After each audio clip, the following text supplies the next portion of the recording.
Welcome to the Previously Rockhounding podcast, where we explore the world of rockhounding and lapidary from the ye olden days of the 1970s and 80s through the lens of vintage issues of Rock and Gem magazine.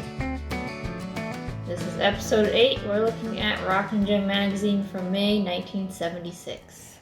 If you're a new listener here, the way this works is I read the issue, Sarah reads the issue, we don't discuss it at all. We come together here on the podcast and we share our thoughts on it.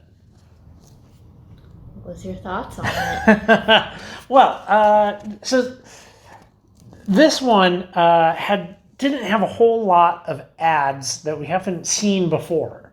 The last issue was so ad heavy. It was very ad heavy, but there were two ads that kind of really popped out for me. The first one being the Sack O Gold Rush game, which is an ad that you've talked about in the past. So this board game, it bills itself as coming with a deck of cards, a shovel pen. A shovel pen. A shovel pen, like a little pen, like an ink pen with a shovel end on it.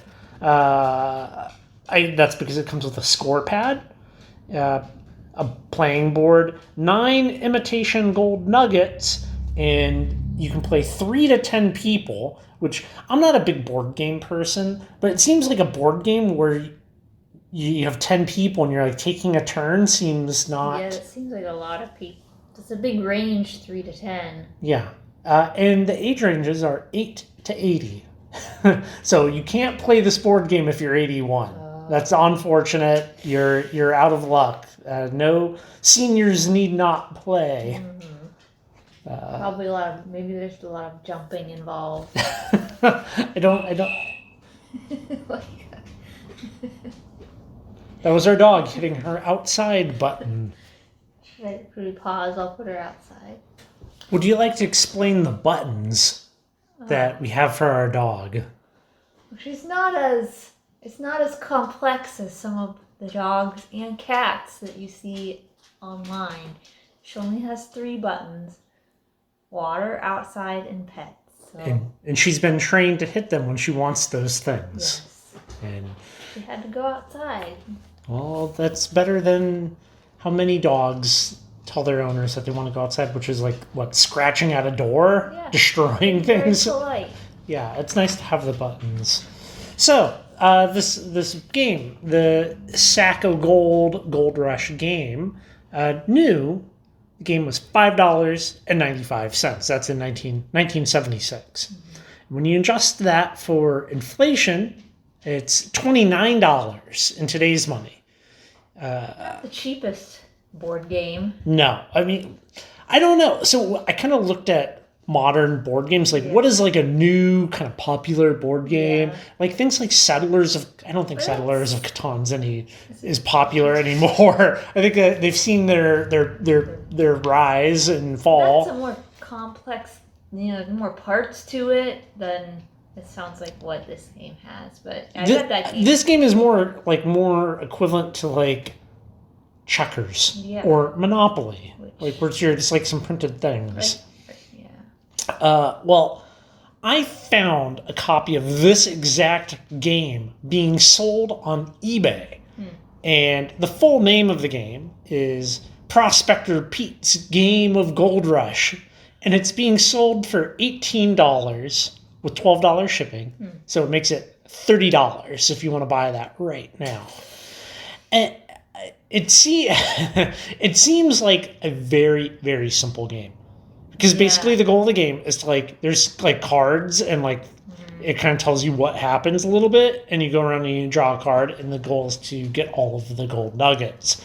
And it's just a very low effort basic game. But I thought it was cool to be able to see the actual game. Yeah. There will be photos of the eBay listing up on the website under episode 8 of the podcast, currently rockhounding.com/podcast. But yeah, I'm surprised somebody still had one in their selling it. They didn't chuck it in the garbage. From what I can tell, there's like board game, almost like not dealers, but like people that like hunt for them at like thrift stores and like garage sales and stuff, and they like flip them, right? Yeah. Like, and this is definitely a well played game, or maybe not well played, but it's like the box is a little rough. Huh. So that kind of makes me think that, who knows? Like, there's people pick all kinds of stuff. Like, pick a thing like tools, right? Like people go to garage sales and like look for tools and stuff, and then they sell them online. That's the thing. I don't know. Not curious enough to pay $30 to play it. I feel like I can make a better game than this. Like right away. Like it doesn't seem that interesting of a game. But I thought it was cool. Like it held its value, right? Like it was the equivalent of $30 in 1976, right? $29 in today's money. And you could still buy it today for that. So if you had held on to it, it's a good investment. Yeah, you would have gotten all of your money back. Well, if somebody buys the eBay auction. Makes me wonder, we should come back to this in 40 years. Yeah. And we'll do a hologram podcast where we recheck these numbers. Mm-hmm. See if the game still keeps its value. Mm-hmm.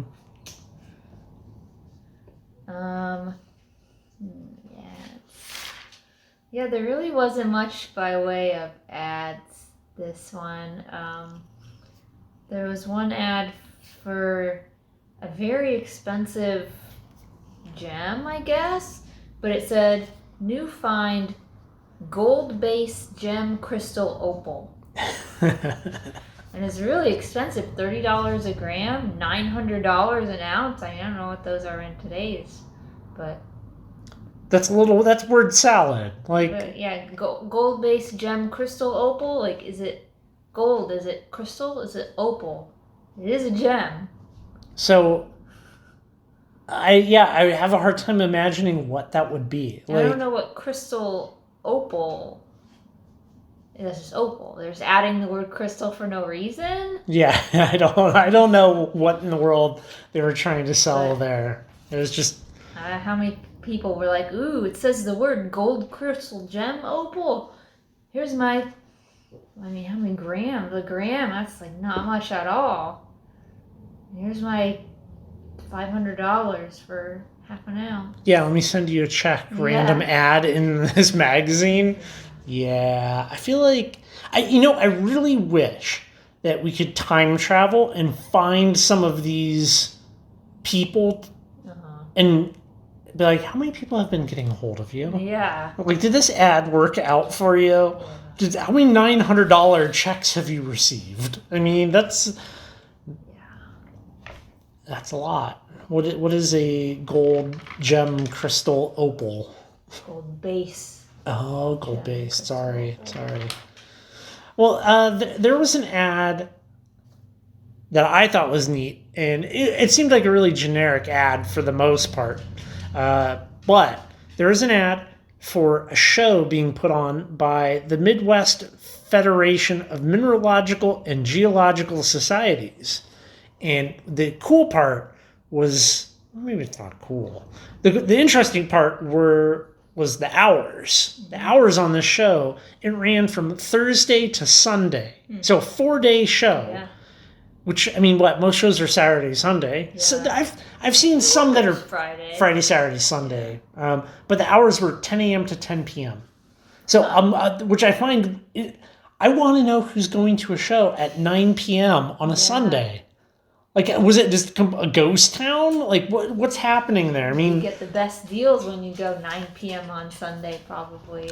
Yeah, everybody's packing up, and you're like, what, lowball? Yeah. Like, throwing lowball offers at people? Like, I don't want to pack this up. And you're like, I'll pay you tiny sum of money for that. Yeah, I mean, that can be hit and miss, though, right? That's like going to a garage sale on a Sunday afternoon, and they don't want to pack that stuff back in their... But also all the good stuff is gone. Yeah, so I don't know. But why start at 10? I mean, it seems kind of late. Start at 9 or...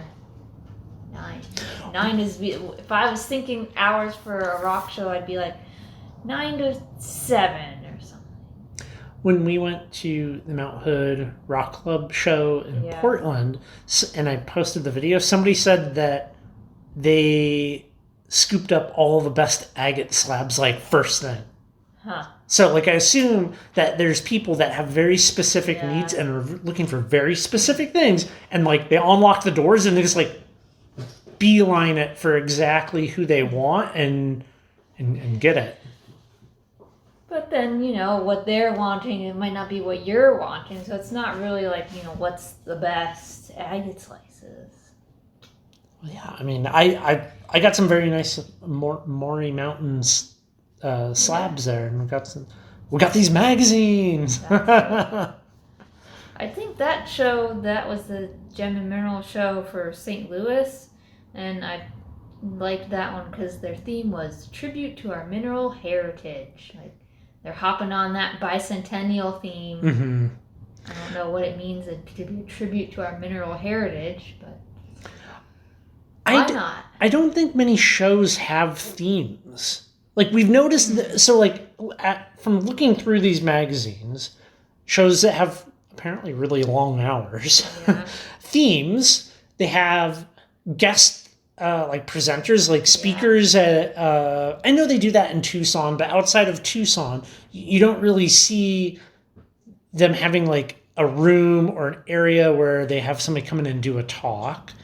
They don't reach out to specific people that have amazing collections and get them to bring it. They don't do exhibits, really. I mean, a lot of them be like, here's a little dark space with UV reactive rocks, but that's not really an exhibit. Like, it's more they're saying, like, this guy came and exhibited his rare collection of minerals from this one mine. Like, you don't see that. The blacklight tunnels are more like of an oddity for people that have never seen anything like that.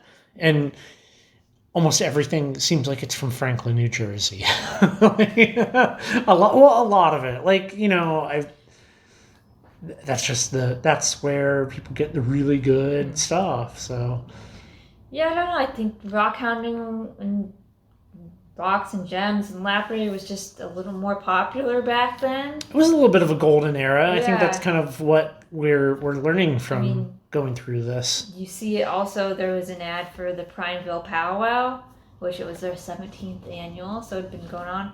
But the dates were June 26th through July 4th, which Prineville Powwow was going on right this minute. And it's Friday, Saturday, Sunday, 3 days, versus this is, 8? Yeah. So just less interest in things, less need to be like 10 to 10 or 8 days of the powwow.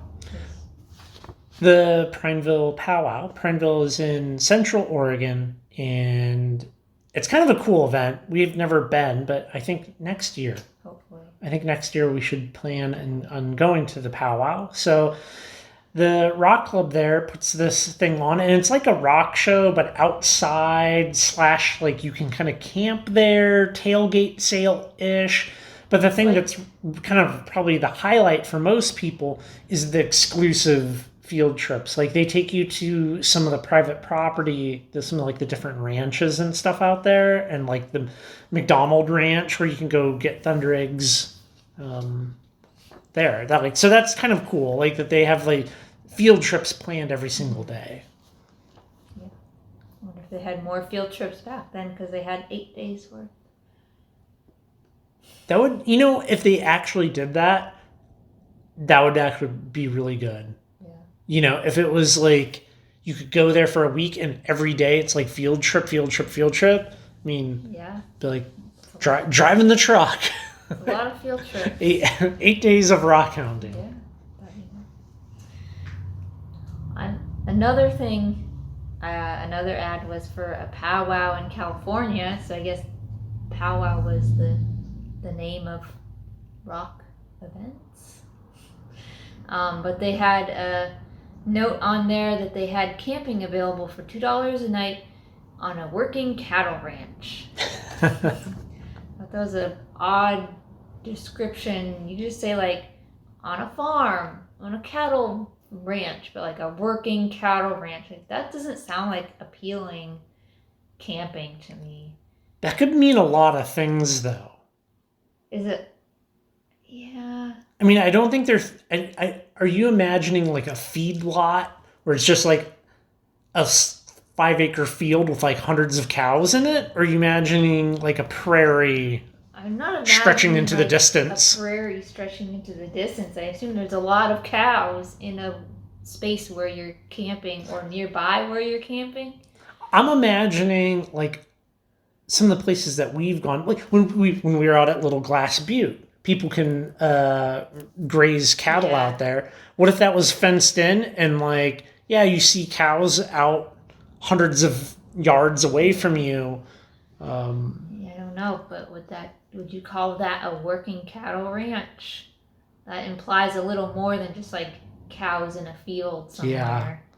I mean, you always run the risk when you're around cows of them scratching their heads on your vehicle. Yeah, that too. That's not what I would want. But it's only $2 a night. It's Yeah, and how much does it cost to replace all of the the mirrors on the outside of your vehicle because a cow knocked it off with their big heads? We've never had that happen. We haven't, but that's my only fear when we're out places. Because we go to places and we see cows, and we go to places where there's like cattle gates and you cross them because they want to contain the cows on public lands. And I'm not worried about people or other wildlife or, like anything.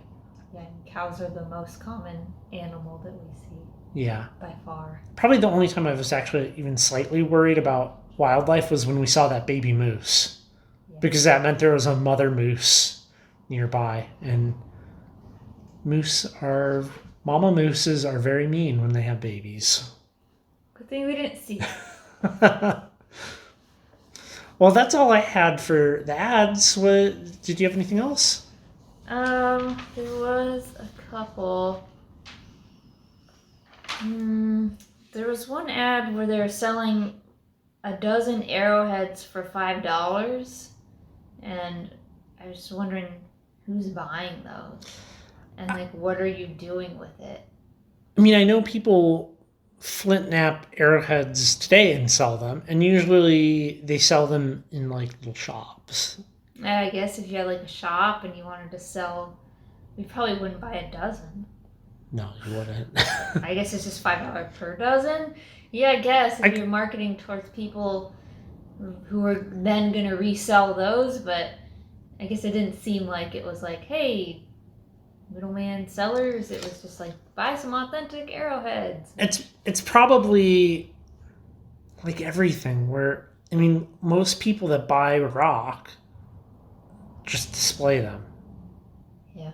Like, if you buy a bunch of different crystals and stuff and cut rock and polished things, and what do? You just put them on a shelf and you look at them and you're like, admire it. And yeah, but I think part of the interest in the arrowhead is it's a Native American artifact, and if you're just buying mail order, like, how do you know whether it's legit or where it came from? I mean, they're like definitely probably the history of it. They're probably, yeah. I mean, isn't that part of the interest of it, like, to be like, this is old, or this was used by somebody made this, somebody who's long gone, like, neat. Or made last week. Yeah, I think when you just buy things and they have no provenance, and you're just like, quartz crystal, no story behind it, that is missing something, as opposed to, oh, this is a quartz crystal that was dug out of this bed in Arkansas. Here's a little card. Here's like when it was dug, and having a little bit of history, a little bit of knowledge behind it. I know with arrowheads, people, I think, do something similar. Like, there's a lot of people that are well-known flint knappers, and like the things that they make are highly sought after and collected by people. But something like this ad where it's like, buy a dozen, they're probably just being sold in like some little shop, or people buy them and put them on a shelf and they're like, that's neat. Yeah. That's what I think. Yes, yeah. We haven't seen any crafts involving arrowheads, but maybe we will. That I would be shocked if we made it through the 70s and 80s here and didn't see something like that. We haven't yet. I think that's about it for ads. Yeah. Okay. Well, the columns. So, the glory hole, which is the editor's column. This one was a little different than some of the past ones. This one was kind of promoting a Peace Corps program where if you're a young man with gem cutting experience and you're single, and you live in California or Western Arizona, you can go to Morocco and teach kids how to cut gems so that they could be most likely sold to shops in America. Which, I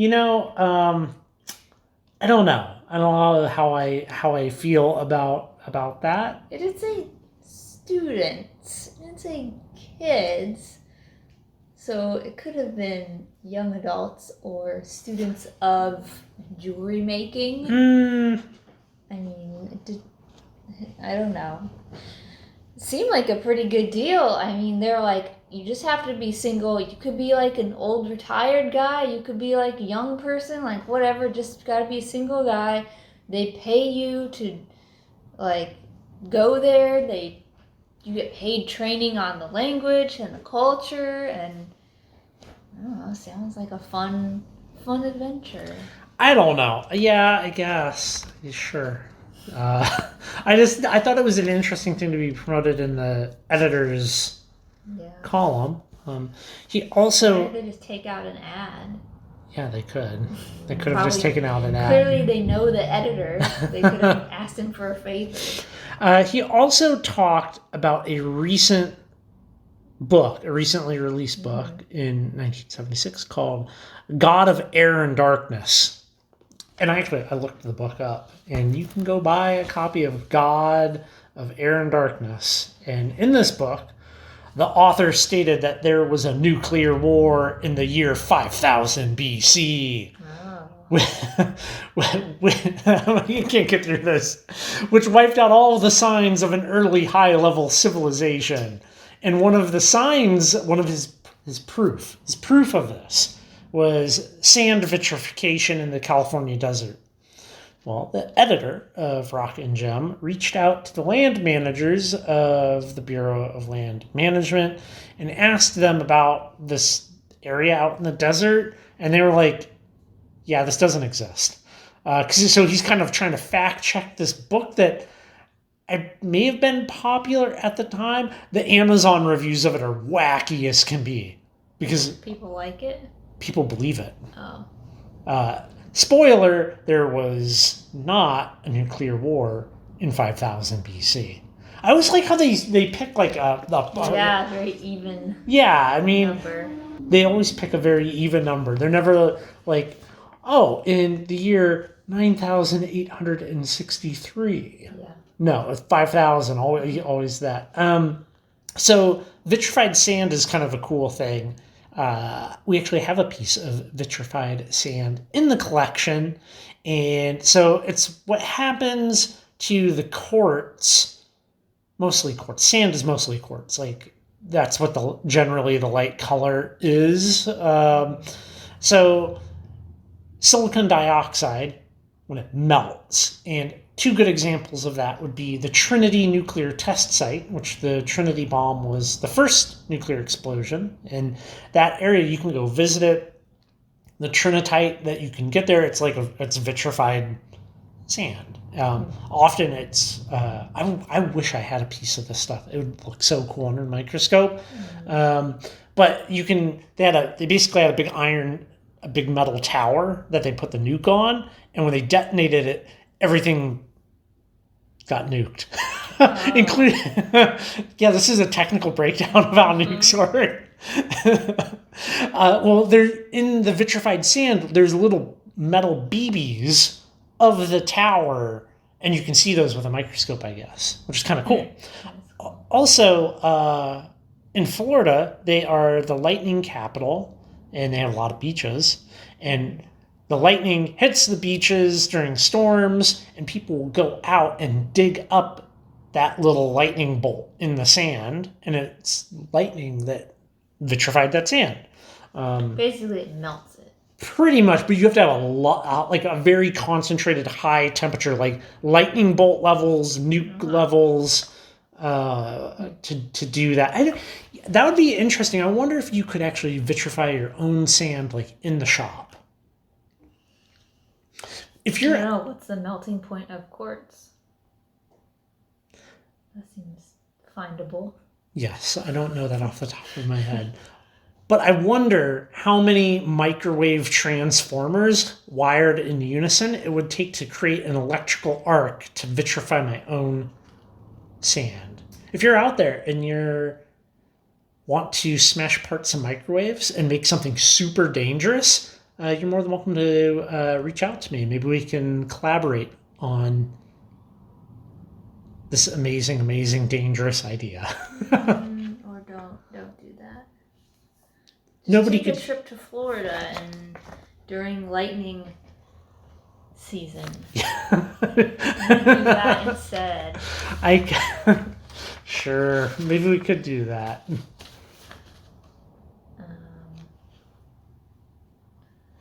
I didn't really take note much of the columns. Well, I did.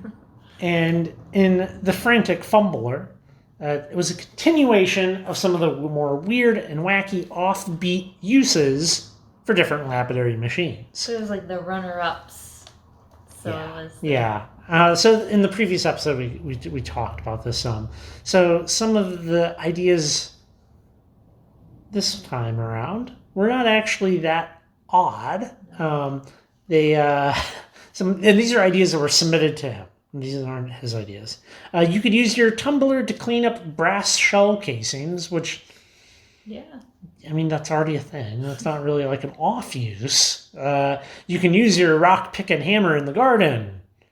It's like, well, yeah. You also like use your hand. I mean, that's not really an off use. And then they also mentioned using your hibachi grill as a burnout oven, which I'm like, I don't know. Like, if that's like your grill, do you really want to be like burning out waxes and stuff with it? Probably. Yeah. I don't know. Usually when people do burnouts, I think they even put like a tray down, like almost like a cookie sheet to like catch any screw ups. Like, I don't know. That's not a place for your grill. Yeah. The only off-label use of lapidary equipment that I thought was good was using your plasticine clay to retrieve marbles that were dropped through a 3-foot furnace grate by a soccer-playing otter. I think that might be unique to the author of this column.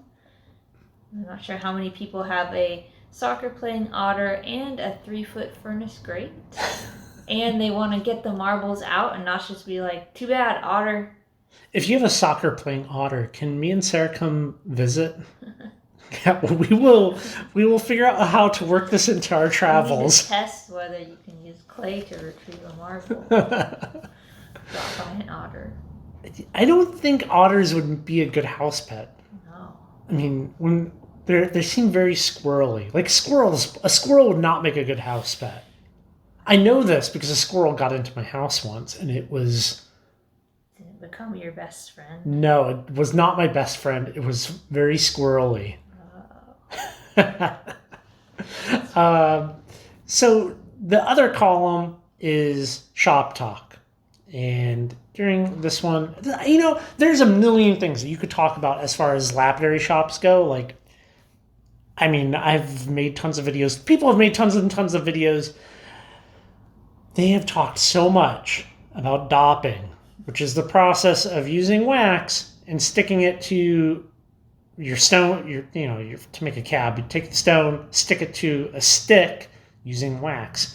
In this column, they talked about using wooden clothespins to hold the stick upright as it cools. I'm like, that does not need to be a column. That is like just no. Yeah. That's a stretch. Come on, like. But like, You want to talk about doping, you want to talk about different ways of doing things. Why don't you do a breakdown of the different temperatures that some of the different colors of wax melt at? Different uses for the red wax, the brown wax, the green wax. You could do all these different things, and you could still talk about your love of melting wax and using it as an adhesive. But just to be like, oh, you can use a clothesline pin to hold it. I'm just like, no, that. I felt like that was like a theme almost in this issue where it's like, why is this even an article?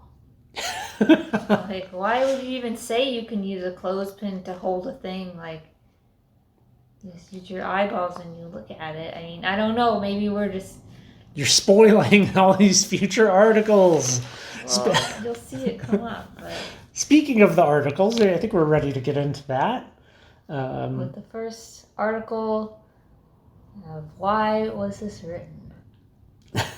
Called Inside Ring Making. Are we taking an inside look at ring making? Are they doing a deep dive into ring making? No. They're cutting rings in half and looking inside them. Good guess, No. but no. They're talking about the inside of a ring and how to make it look good.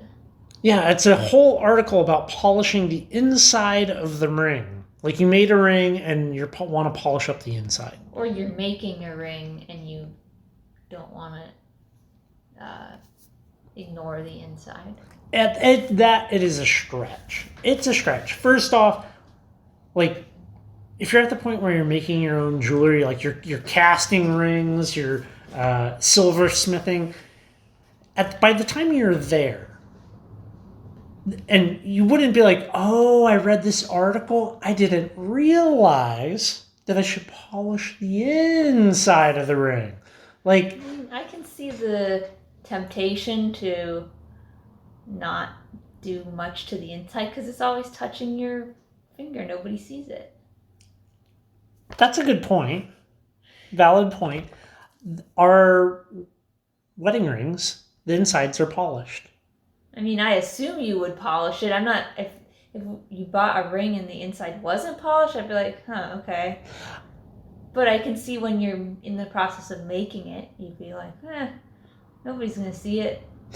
I made Sarah's engagement ring out of Damascus on my lathe, back when I had a lathe, and without even having made a ring, I polished the inside because I was like, that what you do? That was just like intuitive, like somehow that was in my mind that like you do the inside and the outside, like you don't leave it unfinished. Like that seems like to buy a ring, make rings, do that, and not polish the inside. That would be like, are you going to make earrings and polish that one side and not? No, you just do it all. You just do it all. I don't know. That was the article is a stretch. No, you don't polish both sides of a cab.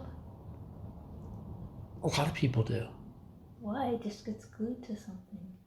No, because like sometimes if it's like it has like a bail glued to it and it's like on a chain and then like you might see both sides, so you don't like do Okay, yeah, I don't know. Or there's why did this article exist then? I don't know. I mean, I feel like it was a little bit of a little filler. Even the content, it was basically like, be careful not to scratch the inside of the ring.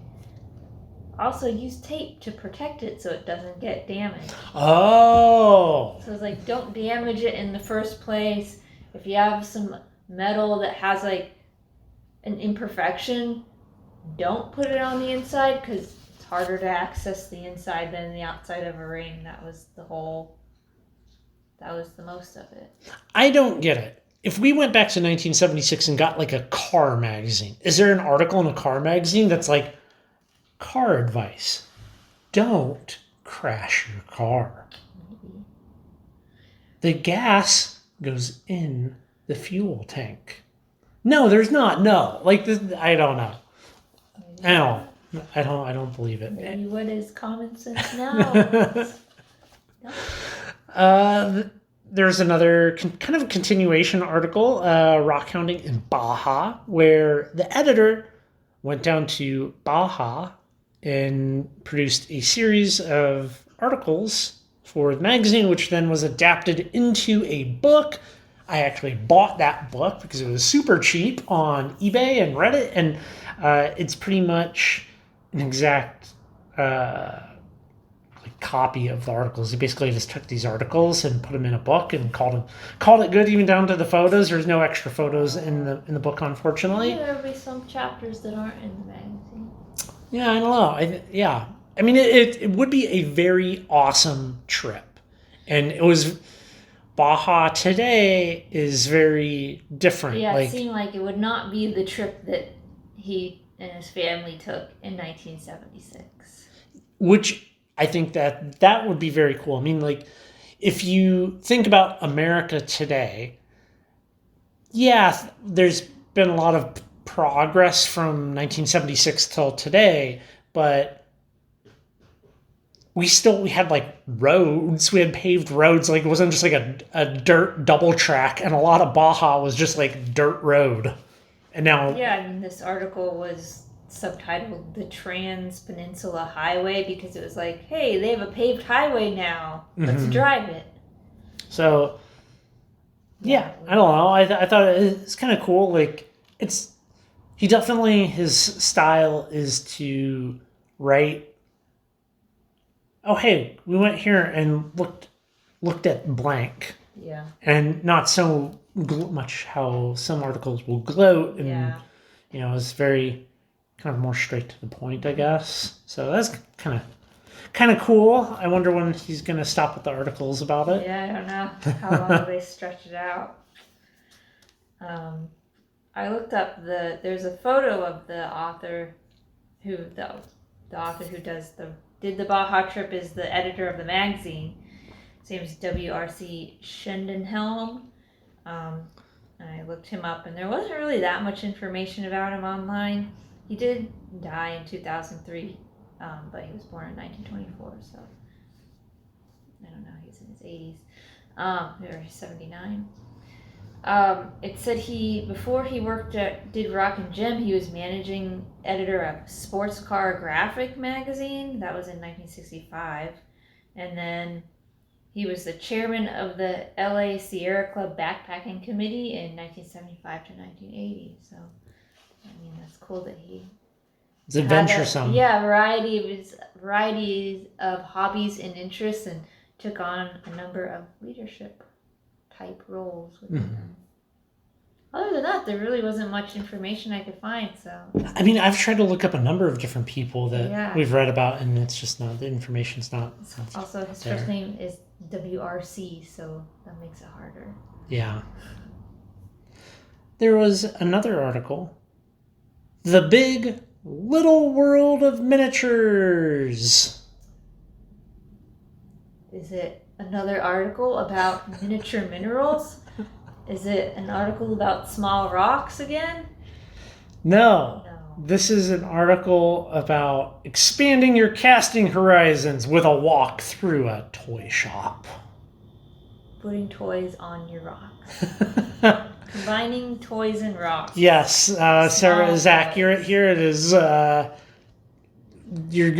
article is, go to a toy store and find something like a little horse, a little plastic horse, and take it home, cast that thing in silver, and then make almost like a little diorama of the cast horse in like a jar with some dirt and like a picture Jasper background and like a little plant, and there you go. Done. Something to do with your rocks. Yeah, that's... People do casting much? Silversmithing and like casting, lost wax casting and stuff has died out in many ways, you know? It also just seems like the price of silver, like you're not doing anything that's going to cause you to potentially like lose some or make it less pure? I guess you use other metals to cast? I mean, anytime you're casting, you can always, like, remelt. So, like, but I don't know. I mean, a lot of people that do jewelry, I mean, I think they're mostly using sterling silver. Right. So, like, not 3/9 pure silver, but like 925, which I think has a little bit of nickel in it. So it's like more durable, durable metal. The world of dioramas is big, like, but that's like modern day dioramas where there's like modeling and resins and all this stuff. Like, these are. I don't know if I'd call it a diorama. Yeah, I mean, I've seen a geode, and you put a caveman on it. I've seen some little ones similar to what they're talking about, where it's like a mining scene and like there's a little cast, like imagine like almost like a piece of driftwood type thing, or like a piece of wood, and there's like a little casted pewter miner and a little pewter mine cart, and it's like a little trinket thing. That makes a little bit of sense because it's rock mining versus what was the other thing? There's a dinosaur. What was the dinosaur doing? That's a good question. I can't remember what the dinosaur was doing. Doing dinosaur business. The weird horse and the caveman and the geode. Yeah. It was like a dinosaur on a crystal or something. Yeah, that's right. Yeah, anyways, moving right along, we have another... I feel like they need to work on these titles. Jewelry from the Cosmos. What is this article about? It must be about doing jewelry, lapidary work with meteorites. I mean... That's what jewelry from the cosmos. Or using those minerals that are highly present in space. Do you want to explain this one? You explain this one. Well, the article, it wasn't really a profile, but it did mention it was like the author kind of getting into this guy's work of creating zodiac inspired jewelry, basically, where it was like, you have it's not just like your birthstone, but then like, oh, what was the moon doing and what was Saturn doing? And you're like, oh, well, and also we're going to include a garnet because it wards away evil spirits, and like combining different gems that have a meaning and making a very unique piece, basically.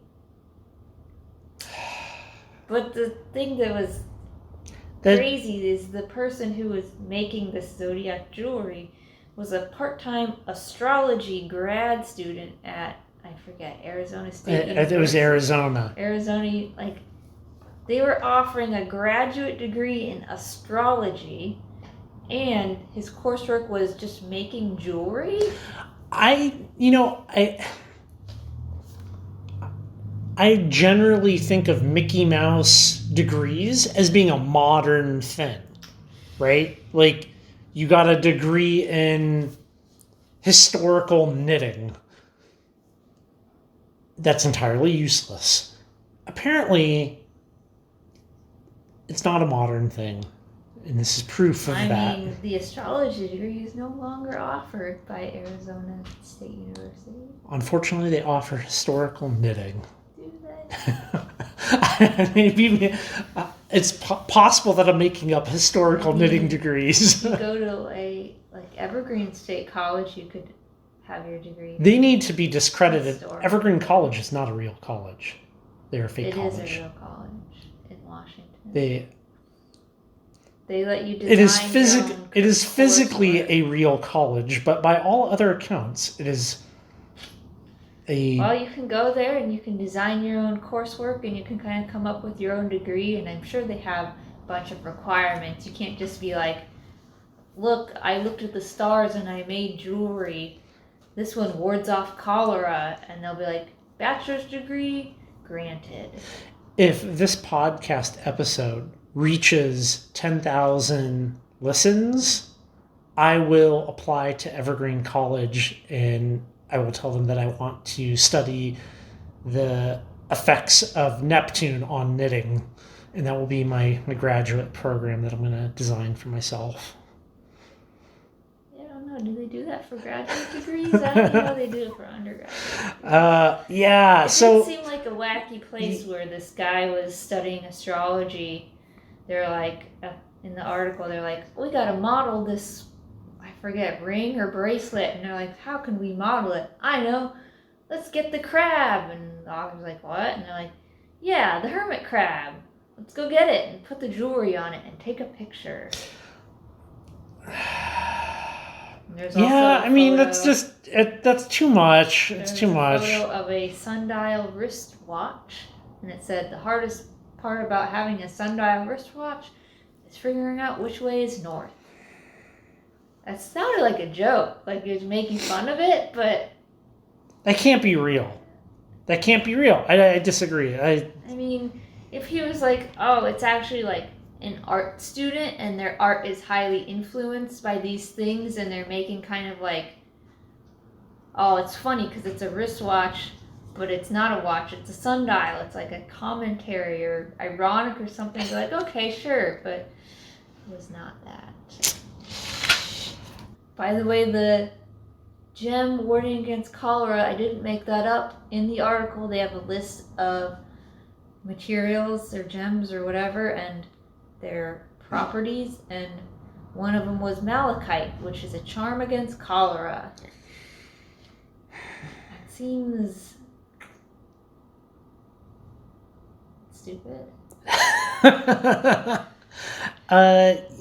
Yes. The charm against cholera is not drinking dirty water. That's your charm. You put the malachite in the dirty water, like, and then drink it. You just like wear it around your neck as you drink the dirty water. Like, how exactly is it a charm against cholera? I think the answer to your question is that it is not. Oh. It is not. Just because you want something to be real doesn't make it real. I mean, it's one thing to be like, this one gives, like, wards off bad energy, or like helps you be more courageous, or helps you make decisions more easily. Like, I could see like a placebo effect there. You can't like placebo effect away cholera. It just seems like too concrete of a claim to even try to make it. I'm okay with people believing what they want to believe, but far too often with this type of stuff, people will... They're not okay just having an internal belief about the effects of malachite warding off cholera. They need to what's the word? They need to like tell everybody, and they need to like promote that idea. You know, it's not just good enough to internally believe that basalt will cure cancer. You have to get on the internet and tell everybody that. You know, I've never heard anyone mention malachite as a charm against cholera. Maybe they found out it didn't work. Finally, we're getting away from some of the wackiness and doing a field trip report. So this field trip is Wood in the Gulch, and it's a rockhounding trip report from Utah, which I like the start of this. This is kind of like the thing that I thought was most interesting because it's still a little... I have read it twice, and I fully don't get it. Okay. So the author of this article, him and his wife are in Utah, and they stop at a gas station, and there's a cool piece of petrified wood at the gas station. So they start chatting up the guy at the gas station, and they're like, oh, I'm not much into that whole rock thing. And they like go and get the other guy at the gas station, and they're chatting it up, and they kind of deduce from the conversation where it might be from, because they weren't like told exactly, you know. And so they just went off into the Utah desert to look for petrified wood. Yeah. And like that was just, they're just like, cool, we're doing it. Go get some petrified wood. Which, I mean, I think they were already on a trip. And this was was this a detour? It wasn't really explained what it was. Yeah. I don't know either. Maybe they actually got told where to go. Maybe they were planning on going there anyway. Yeah, it wasn't very. I mean, that's quite the risk you're taking, the leap of faith. If somebody's like, I found it up in the hills over that way, and you're like, cool, let's go spend 2 days over there. Maybe they live nearby, and they're just like, okay, like mental note. Well, there was a photo in the article of their truck with like a camper in the back. So I think they're on like a bigger thing, but yeah, I don't know. I always find it fascinating how people kind of like take their lead and then what they do with those leads. Yeah. They just went for it. They're just like, cool, let's go walking the washes and looking and it worked out for them because they did find some petrified wood. There's a lot of petrified wood to be found in Utah. Yeah, so I like a good trip report. Every time I read these, it certainly reminds me of many of our own trips. Not so much finding something at a gas station, being like, we're going over there, but I don't know, just like the kind of adventuresome spirit that is embodied within like a trip report type thing. Yeah, I thought this was a little like gloating on what he was like. Oh man, my wife didn't want to walk any further, but I did, so I walked up the creek and I found the best piece of petrified wood I've ever found. It was in the creek, and then I took a picture, and then I took it out. It was red, and it was blue, and it was orange, and it was brown, and it had streaks of quartz in it. Oh, that was like the article. It would have fit in perfectly into YouTube rockhounding. It was sort of a guide because there was a map in it, so you could theoretically. A not super great wasn't map. A good map. It was like a pencil drawing map. I guess you didn't learn anything from some of the past articles about map making. Another article, cleaning minerals, which there's a lot of great info out there today about cleaning minerals. And I think there may have also been some pretty good information going back in time. That information did not make its way into this article, however.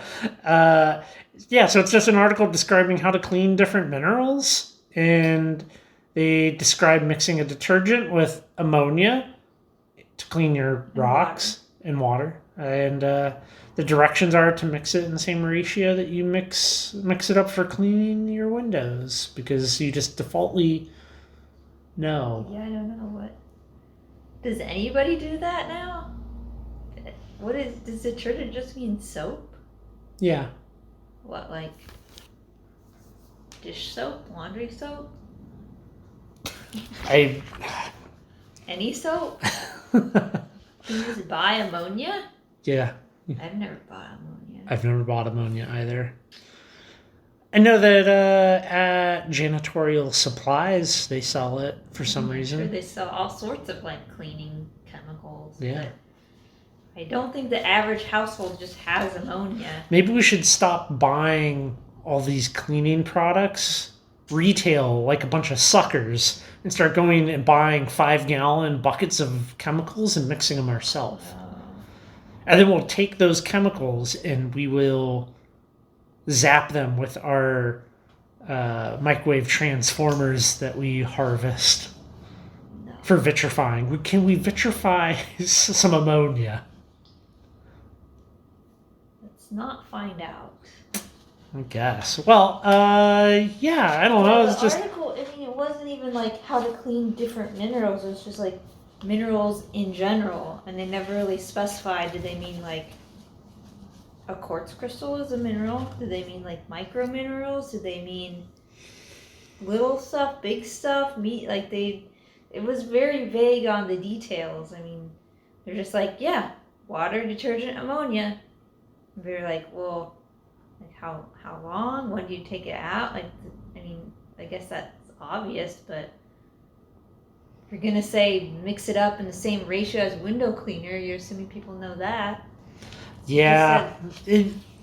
Some of these articles have too much detail or not enough detail. Yeah, it is hard to find something with a... Like, where's the sweet middle? I want the sweet middle. We're just being very harsh on this issue. Well, maybe. They're not 100% too harsh, because there is an excellent article on... I'm so bad at pronouncing things. The Ajula Mapimi. The Ajula Mapimi mine in Mexico. It's a mining district. And it was a very in-depth article with a lot of details. Swung the other way on this one. Yeah. Went from just like... Water and things. Do it.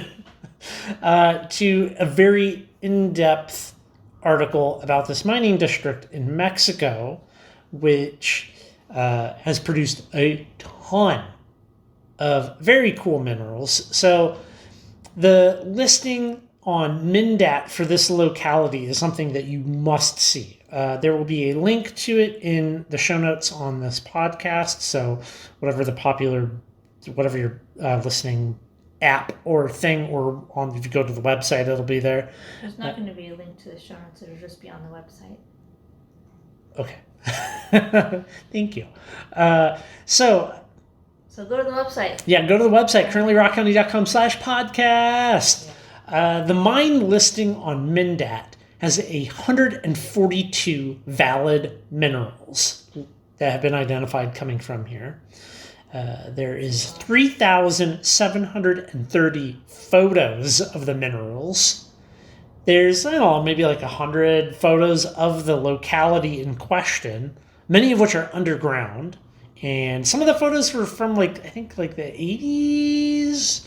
And they were still working that mine using donkeys. So there's a bunch of photos of donkeys underground in the mine, pulling carts and stuff. Just people like to study that mine, or they just like the minerals from that mine? So the photos on Mindat are very good, high quality photos. Yeah. So I might make this a little bit of a mistake here. It is a gold mine, I believe. I think that was one of the primary things that they're going for at different points in time. The area first started being mined in 1543, so it has a long history of being mined, not being mined, being mined, not being mined. The mine has 5 type localities, so 5 minerals that were first described at this location. A jewelite being, I think, probably the one that most people want in their collection. I mean, that's very, very cool. Also on that Mindat listing, it has some of the fakes from this place, which the fakes are kind of cool because they're not, they're not from this place, but it's what people point to as the location. And if you've never looked at fake minerals, they are insane. It's it's a different mineral and they change it to look like another different mineral? They'll paint them, they'll dye them. That seems hard to get away with. Yeah, they'll do weird things if I took a bunch of garnets, big garnets, and I cut them in half and I glued them to a thunder egg. And it was I now claim it to be a new rock, freshly discovered. It seems like I don't know. Would that be easier to get away with now, or no? Way harder now. Way harder because people are gonna be no, wrong. Go on eBay and put a picture and angle it right, and that's where they're. I don't know. I've seen some fake stuff on eBay. I've seen more fake things being sold on Etsy and mostly Etsy. That's the place where the fakes go. So if something seems wacky, if somebody says that it's a new thing, no. If they say it's new and they only give you a trade name, you can pretty much be like, question them intensely. Yeah. This article is about a lot of all the various actual minerals that come out of this area, and it's just extremely detailed, and I don't know, what is it? Probably nothing you couldn't get from Mindat. Yeah. Nowadays. This is one of the better Mindat listings range from like a single line of text to something like this where you have thousands and thousands of photos with written descriptions of like the year they were collected, all the stuff people collect from this mine. They collect colorful stuff from this mine. Yeah, I thought it was weird. I noticed in the article they were talking about the hemimorphite, and they said it was ignored by collectors because it was too common and because collectors look down on white minerals, which I was surprised to read that you would be a collector and something as arbitrary as color would put you off of a mineral or a whole range of minerals. People can collect whatever the heck it is they want to collect. And yeah, there are people that collect, they focus on blue minerals, a whole collection of green minerals, and they do that, have like a colored theme to like a cabinet in their house. But they don't usually stop there. They want to like run people down for the things that they like. And yeah, it's definitely a thing to be like white minerals, like boring, lame. You're stupid if you like those. That's absolutely a thing that some people in the mineral collecting world do. They have that opinion. And I mean, okay, if you're like, I really like blue or green minerals, it's different than being like, I don't like white minerals. And neither should you. Yeah, nobody should. That's silly. Yeah, I mean... Should you be like, hey everybody, you go collect those white minerals. More non-white minerals for me. Yeah. The internet is like a double-edged sword. Because I think people that have those types of opinion where they're like, lame, white minerals, that's stupid. People can easily return that and be like, you're stupid. Your opinion's dumb and not based on anything but subjective opinion, and nobody cares about you. You were probably not hugged as a child. If you think white minerals if you think white minerals suck, you're probably a terrible person. Clearly, the sentiment existed long before the internet. So Yes. Yeah. Strange. Well, we have 3 more articles to go. How to make bicentennial jewelry, which is another article by Dixie Douglas, where she describes using red garnets, white quartz, blue sodalite to make a bunch of different kinds of jewelry. Apparently, she didn't get the memo about the, white quartz being terrible, because she definitely incorporated it. Bicentennial jewelry without a white. Be red and blue. So I mean, it's basically she's like, tumble those 3 rocks, take the little tumbled stones, epoxy them onto a bell cap, and then attach that bell cap to something like an earring or a necklace or a bracelet or whatever you want. In this, there was a photo of Dixie Douglas. There's a photo, and there's a photo of her now on the website under this episode here, and she's not how I pictured her in my mind. When I saw her, I was like, oh, we've been harsh to Dixie, and she's like, looks like a sweet little old lady, and I don't know, she just makes simple things, and I mean, yeah, maybe you were too mean to her, but she started off on the wrong foot with, use this special, I forget what it was, the special material to make this very specific, what was like a shell or No, it was like a something. And something to do with it shells, was right? like a fish scale. Oh, fish scales, yeah. Gall scale. Anyway, use this fish scale to make this thing. Oh, by the way, here's an ad for my rock shop that sells those fish scales that you've never heard of before and never seen an ad for otherwise. You know, a little bit not. I didn't care for that. That didn't seem like the most. She had the most integrity writing that article. Very true. But yeah, I don't know. She just makes like simple things, you know. She doesn't do any cutting. She's not like 14 easy steps and 8 pages of article. And she's just like, you can throw the rocks in the tumbler, glue them to a thing, attach that thing to another thing, or like there's a lot of gluing of things, which there's no cutting, there's no polishing. She just tumbles, which I bet there's a lot of people who just have a tumbler and they don't have any other equipment. Or, you know, once you tumble, you get into rock tumbling and you do like your first half a dozen batches and you end up with these like little tiny things. You're like, what am I going to do with this? Put it on an earring. Maybe it's actually really useful. Well, or just too snobby. Hopefully in 2076, people can look back at this podcast and get some great bicentennial or tricentennial jewelry ideas. Although one idea was you take the special thing for a coin holder and it's like a clip and you put the coin in and then you screw in a tiny screw to tighten the clip and then you put that clip on a chain and it's a necklace, which seems extremely low effort.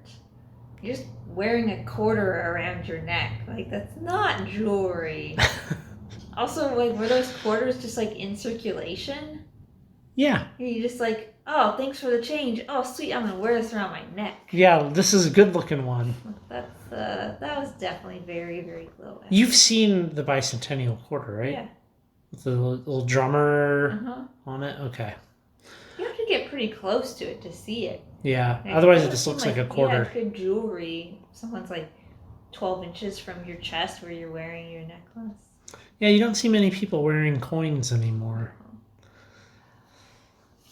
I feel like this episode's theme is low effort because the next article is called Guards. And it's easy to cover those belts and pulleys. It's an article discussing the importance of having guards covering up the belts and pulleys on your machines. And like article, it's like 3 paragraphs and 2 pictures. Yes. Yeah, not real extensive. Just like fold the cover. Well, they take some expanded aluminum. So that's an interesting topic. The world of expanded metals and expanded aluminum. I guess aluminum is metal, but that's cool. They just make a whole bunch of slits in metal, and they literally just stretch out and makes like that mesh. It's kind of cool. Yeah. But basically, it's take that stuff and bend it around so that like your pulleys and guards and stuff are covered, which I'm not a fan of in the first place. I like having everything out where I can stick my fingers in it as it runs because it keeps you on your toes. It keeps you alert. Safety is in the brain, not in the machine. That's why you take all of your safety guards off of everything. Throw them away. You don't need them. Safety third. I don't think that's how it goes. I put a safety guard on my slab saw, but only because my dog walks past it and I worry about her tail. Yeah. She does not have safety in her brain. No. She doesn't think of those things. Outside of that, if you don't have a dog that brushes by your pulleys and belts, don't worry about it. Or do what the article says and throw some stuff into the pulleys and see what happens and then judge for yourself whether it should be covered or not. Maybe I kind of want to do that. You should. Remember this video. Yeah. Throwing things into the pulleys. Yeah. One last article. How to do it, silver and fire agate. So this article was a step-by-step guide on making a freeform bracelet by Ed Delaney. I don't know if it was a guide. It wasn't like a follow along guide. It was more just like showing Ed Delaney's process in making this bracelet, which I thought was cool because the bracelet is on the cover of the magazine. And it does look good. He clearly does good work. He's been in some past issues. Yeah. Now Ed might be an amazing silversmith, jeweler, lapidary, but his business in LA was called Custom Lapidary and Jewelry. That's the full name of his shop, was Custom Lapidary and Jewelry. Would not have been a good business for internet presence. The most put as low effort as possible. Yeah. Like, put your name. Put your name in it, like a place or something. Los Angeles' finest custom lapidary and jewelry. You could do something like that, but just be like Custom Lapidary and Jewelry. That's the name of the store. It's like, no, come on, man. You can put some more, a little more effort into that, right? A descriptive word. Yeah. Well, that's about it for the silver and fire agates that I got. Yeah. Well, in the next episode, we will be reading Rockin' Gem magazine from December 1976. Christmas in the Rockhound, man-made picture rocks, treated turquoise, a necklace in 60 minutes, field trips, Mexican agate. That means we're almost to the end of the bicentennial theme. No more bicentennial stuff. So how many of these are going to be not at all what we expect? A necklace in 60 minutes? Man-made picture rocks. That sounds intriguing. And I'm sure it'll... Well, we'll see. It'll be good. See what it is. Next time.